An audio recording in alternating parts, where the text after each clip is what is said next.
자, 기도하는 마음으로 한번 따라 하시겠습니다. 진심으로 하나님께로 돌아가게 하시고 하나님을 아는 지식을 힘써 알게 하소서. 아멘. 우리가 힘써야 될 것이 무엇인지를 아는 것이 지혜입니다. 한 번밖에 없는 인생, 쓸데없는 데 힘쓰다가 헛되고 불행한 인생을 살 수가 있기 때문에 그렇습니다. 이런 말이 있습니다. 물을 떠난 고기가 잠시 살 수는 있어도 영원히 살 수는 없다 라는 말이 있습니다. 사람의 인생도 그렇습니다. 하나님을 떠난 인생은 잠시 살 수는 있어도 영원히 살 수는 없습니다. 사실 잠시 사는 것도 사는 것이 아니라 죽어가는 과정에 불과합니다. 그러므로 하나님을 떠난 인생은 빨리 하나님께 돌아가는 것만이 살 길인 줄 믿으시기 바랍니다. 1절을 보세요. 오라 우리가 여호와께로 돌아가자. 여호와께서 우리를 찢으셨으나 도로 낫게 하실 것이요 우리를 치셨으나 싸매어 주실 것입니다. 이 말씀은 하나님을 떠난 북이스라엘 백성들에 대한 경고이면서 치유의 길을 우리에게 가르쳐주고 있습니다. 북이스라엘 백성들은 하나님과의 언약을 깨트리고 우상 숭배를 하면서 하나님을 버리고 하나님보다는 강한 이방 나라를 의지하여서 살 길을 찾았습니다. 왜냐하면 이방 민족이 강하게 보이는 것이 그들이 믿는 우상신 때문이라고 착각했기 때문입니다. 우리 인간은 눈에 보이는 것에 자주 현혹이 됩니다. 그래서 나보다 강하고 나보다 위대한 대상을 보면 그 대상을 부러워하고 의지하고 싶은 마음을 갖게 되는 겁니다. 그러나 실상은 하나님보다 강하고 하나님보다 위대한 것은 이 세상에 아무것도 없습니다. 그래서 하나님께서는 사랑하는 백성이 하나님을 떠나서 헛된 우상을 섬기고 그리고 하나님을 떠나 살게 되면 하나님께서는 너무나도 안타까워하십니다. 괴로워하십니다. 왜냐하면 그들이 강해 보이는 이방 민족을 따라가다가 함께 망할 것이 뻔하기 때문인 것입니다. 그래서 하나님께서는 부모가 사랑하는 자녀를 잘못된 길로 갈 때 때려서라도 돌아오게 하듯이 하나님께서는 사랑하는 백성들이 잘못을 깨닫고 돌아오도록 때리신다라는 것입니다. 1절의 표현으로는 여호와께서 하나님의 백성을 찢으셨다고 말씀하고 있어요. 굉장히 강력한 표현이죠. 때리는 정도가 아니라 찢었다. 사자가 이 먹이물을 찢은 것 같이 찢었다. 그래서 죽을 것 같이 그 상처가 깊고 그 고통이 크다는 겁니다. 그러나 여기서 반전이 일어나는데요. 누가 찢었냐는 거예요. 누가 찢었냐. 이스라엘 입장에서 보면 그들을 찢은 것은 강대국인 아수르가 찢었습니다. 그리고 그 아수르는 그들을 결코 자유롭게 살도록 놔주지 않을 것이 분명해요. 소망이 없어요. 다시 회복될 수가 없습니다. 그러나 호세아 선지자는 생각의 전환을 가져오는 말씀을 가져와요. 아수르가 아니라 하나님께서 하나님의 백성을 찢으셨다고 선포하고 있다. 여기에 희망이 있다는 거예요. 무엇을 의미하죠? 하나님께서 우리를 찢으셨다면 하나님께로 돌아가기만 한다면 하나님께서는 우리를 치료하시고 회복시켜 주실 것이다. 하나님이 찢으셨다. 하나님이 때리셨다라는 것에 집중하는 것이 아니라 왜 찢으셨고 왜 때리셨냐를 바라보고 그리고 하나님이 그렇게 했다면 하나님의 의도가 있을 거고 죽이려고 하는 게 아니라 망하게 하는 게 아니라 하나님이 정신 차리고 돌아와서 하나님 안에서 회복을 누리게 하시려는 거다라는 것입니다. 하나님께로 돌아간다는 것은 우리의 죄를 인정하고 진실하게 회개하는 자세를 갖는 것을 말하는 거죠. 그러면 하나님께서는 어떤 상처도 싸매 주시고 어떠한 고통도 치료해 주시고 회복시켜 주신다는 것입니다. 심지어는 하나님과의 관계가 깨져서 영적으로 죽은 자를 다시 살리시는 이러한 회복의 은총도 주신다고 말씀하고 있습니다. 자, 2절을 읽겠습니다. 시작. 여호와께서 이틀 후에 우리를 살리시며 셋째 날에 우리를 일으키시리니 우리가 그의 앞에서 살리라. 이틀 후에 살리시고 셋째 날에 일으킨다. 이 말씀이 무엇을 의미할까요? 이 말씀은 하나님께서 병든 자만 고치시는 것이 아니라 죽은 자들까지도 살리실 수 있는 능력의 하나님이신 것을 보여줍니다. 이 말씀은 이스라엘 민족을 이방 나라로부터 되돌아오게 하는 것 이상의 예언이 담긴 귀한 말씀이에요. 이 예언의 말씀은요, 기독론적으로 확장해서 우리가 해석할 수 있는데요. 하나님께서 인간의 죄를 대신하여 십자가에서 죽으시고 3일 만에 부활하실 예수 그리스도를 통해서 우리가 하나님 앞에서 영원히 살게 해주신다는 말씀이 담겨져 있어요. 그래서 고린도전서 15장 3절에서 4절을 보면 내가 받은 것을 먼저 너에게 전하였노니 이는 성경대로 그리스도께서 우리 죄를 위해 죽으시고 장사 지낸 바 되셨다가 성경대로 사흘 만에 다시 살아나사. 예수 그리스도께서는 죄인과 하나님 사이에 가로막고 있던 모든 죄악을 십자가에서 대속의 죽음으로 해결하셨습니다. 그리고 다시 사흘 만에 부활하셨다. 예수님만을 위한 것이 아니라는 거죠. 그것은 바로 우리를 위해서 죽으셨고 우리를 위해서 다시 사흘 만에 살아나셨다. 그래서 우리가 소망이 없는 그러한 어둠 속에 살아가고 있지만 예수 그리스도 안에서 우리의 죄를 해결하게 되면 우리는 다시 사흘 만에 살아나는 그러한 놀라운 회복의 은총을 받게 된다라는 겁니다. 그래서 하나님께 돌아가기만 하면 예수 그리스도 구속의 은혜를 믿고 하나님께로 나아가 회개하면 우리는 어떻게 됩니까? 다시 하나님과 화목한 관계가 되고 하나님 앞에서 영원히 사는 복된 인생이 된다라는 것입니다. 이러한 하나님의 사랑과 희생을 아는 자만이 하나님께서 진정으로 우리의 죄악을 회개할 수 있도록 또 하나님 은혜를 받도록 해주신다라는 겁니다. 하나님을 아는 게 중요한 거죠. 그죠? 하나님 모르면 그냥 멸망당하면 끝이구나. 그렇죠? 네. 내 인생은 이제 소망이 없구나. 근데 하나님을 알면 상황이 어둡고 불행하고 절망적이어도 하나님이 나를 회복시켜 주실 기회를 주시는구나. 하나님께 돌아가기만 하면 되는구나 하는 하나님에 대한 올바른 지식을 알게 되면 우리는 살게 되는 것입니다. 그래서 3절에 이렇게 호세아 선지자는 간절하게 선포하고 있어요. 같이 읽습니다. 시작. 그러므로 우리가 여호와를 알자. 힘써 여호와를 알자. 그의 나타나심은 새벽빛같이 어김없나니 비와 같이 땅을 적시는 늦은 비와 같이 우리에게 임하시리라 하니라.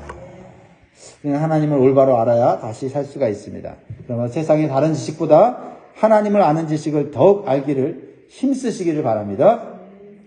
하나님을 아는 지식은요, 죄악의 어둠 속에 있는 우리에게 새벽빛같이 비추신다. 어둠 속에 빛이 비치기 시작하면 어둠은 물러가죠. 특히 새벽이 2시, 3시, 4시 이 정도 되면 아주 칠흑 같은 어둠이 돼요. 그런데 새벽빛이 조용하게 이 어둠을 비추기 시작하면 점점 온 세상은 환하게 바뀌는 것입니다. 그래서 우리도 알고 갈 길을 보게 하시고 생명의 길을 가게 하시는 줄 믿습니다. 하나님을 아는 지식은 늦은 비와 같다고 했어요. 이 늦은 비는 이스라엘 땅에서 4월, 5월 달에 내리는 비예요. 그러니까 이제 6월, 7월 이렇게 수확을 하게 되는데 수확하기 전에 뭐가 내려야 돼요? 비가 흠뻑 내려야 되거든요. 특히 이제 메마른 사막과 같은 땅에서는 비가 내리지 않으면 곡식이 죽습니다. 땅이 갈라집니다. 근데 그때 하나님께서 은총으로 늦은 비를 쫙 내리면 곡식들이 연그러가고 열매를 맺게 되고 추수의 기쁨을 누리게 되는 거죠.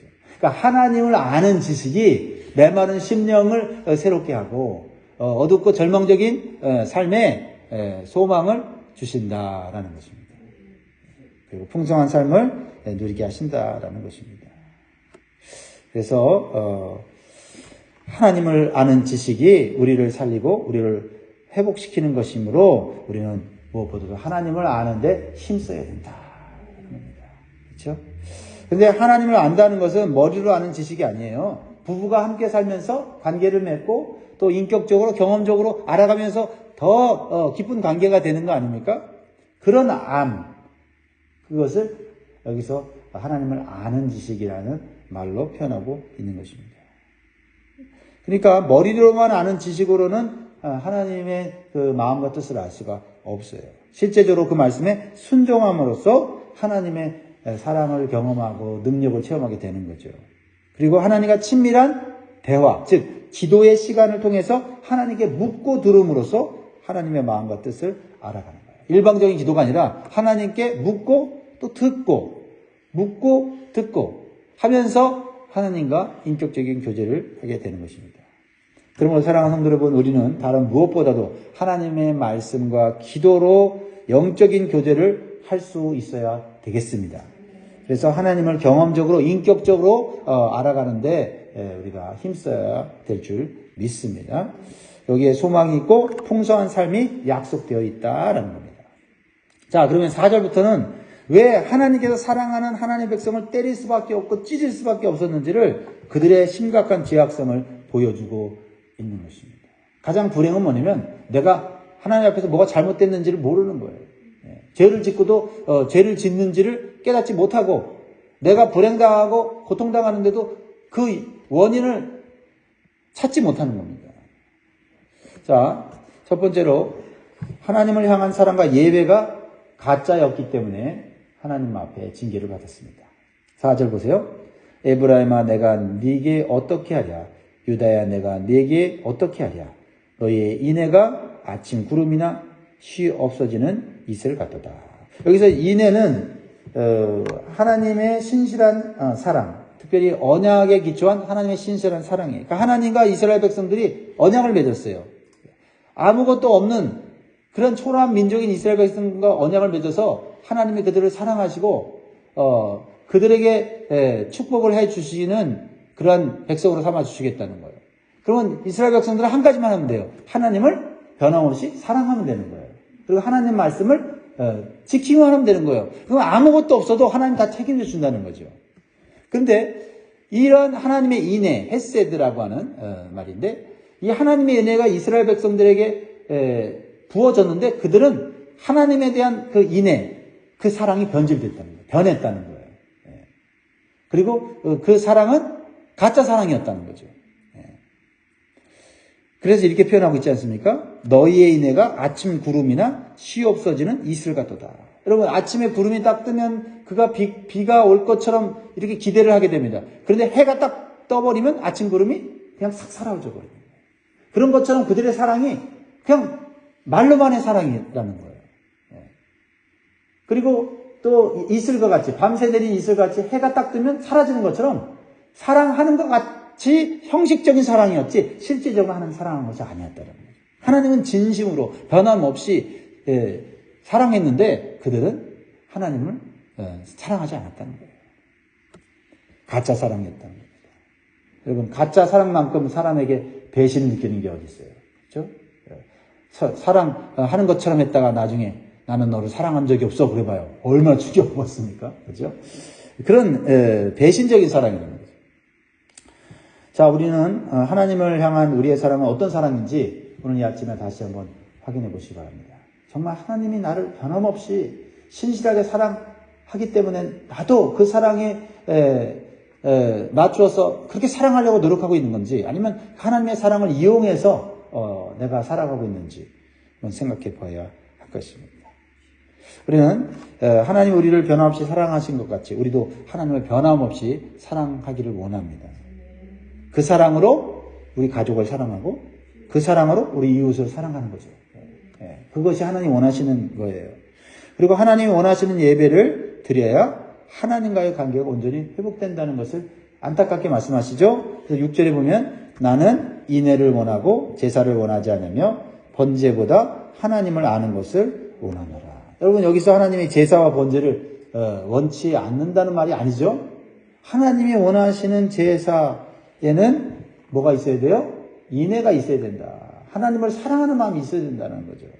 그러니까 그들이 드렸던 제사는 뭐냐면 죄 때문에 형벌받을까 봐 그냥 형식적으로 하는 것이었지 형벌 때문에 제사를 드리는 거였지 하나님께서 나를 사랑하셔서 내 죄를 사하시고 하나님이 나와의 화목한 관계를 누리심으로 하나님이 축복해 준다고 하는 이런 하나님을 아는 분명한 지식이 없이 그냥 두려움 때문에 할 수 없이 드렸던 제사였다는 거예요.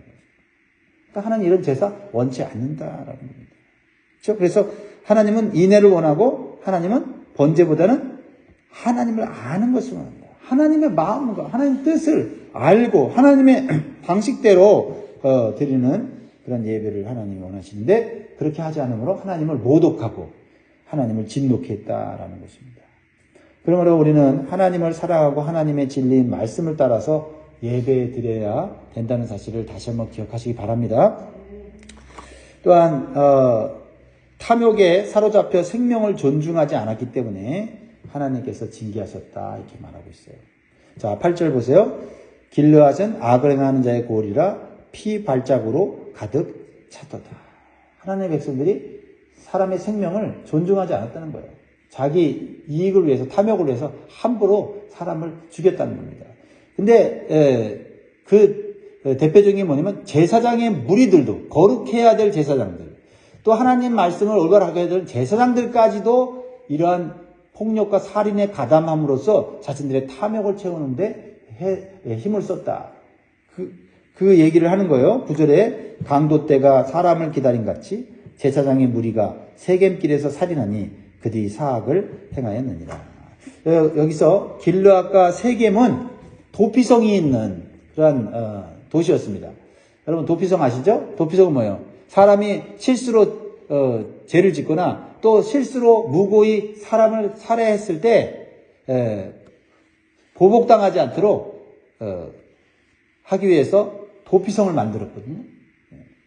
그리고 그곳에서 자신의 죄를 회개하고 다시 회복할 수 있는 길을 주는 그게 바로 이 도피성의 그러한 역할이었어요. 그러니까 하나님의 은혜가 임하는 곳이 이 도피성이었거든요. 그런데 그곳에 있는 제사장들이 오히려 그런 사람들을 협박하고 위협하고 또 재물을 얻기 위해서 오히려 폭력과 살인을 행하는 자들과 타협하고 해서 자신의 물질적 욕망을 채웠다 이 말이에요. 그러니까 하나님께서 심판하시고 징계할 수밖에 없었다. 그러니까 하나님이 때리시고 찢으시는 것이 당연하다라는 거예요. 그럼에도 불구하고 하나님은 회복할 수 있는 길을 열어놓으셨다는 거예요. 자, 10절 11절 보세요. 내가 이스라엘 집에서 가증한 일을 보았나니 거기서 에브라임은 음행하였고 이스라엘은 더럽혀졌습니다. 음행했다는 것은 영적 가늠. 하나님보다 우상을 사랑하고 섬겼다는 거죠. 11절 또한 유다여 내가 내 백성의 사로잡힘을 돌이킬 때에 내게도 추수할 일을 정하였느니라. 그래서 추수한다는 이중적인 의미가 있는데 여기서는 하나님의 백성이라도 저지른 죄악에 대해서는 반드시 심판하신다는 걸 말하고 있습니다. 그래서 죄인된 인간이 하나님께로 회개하고 돌아오는 길밖에는 살 길이 없음을 기억하다 하라는 겁니다. 우리는 철저하게 우리의 죄를 인정해야 됩니다. 우리가 불행당하고 고통당할 때 결코 우리의 죄와 무관하지 않습니다. 그러므로 우리가 누구를 핑계대고 탓하기보다는 내 죄를 인정하고 회개하고 하나님께로 돌아감으로 말미암아서 다시 하나님 앞에서 새로운 삶을 살고 풍성한 삶을 살고 또 축복받는 삶을 살 수 있기를 주의 이름으로 축원드립니다. 기도드리겠습니다.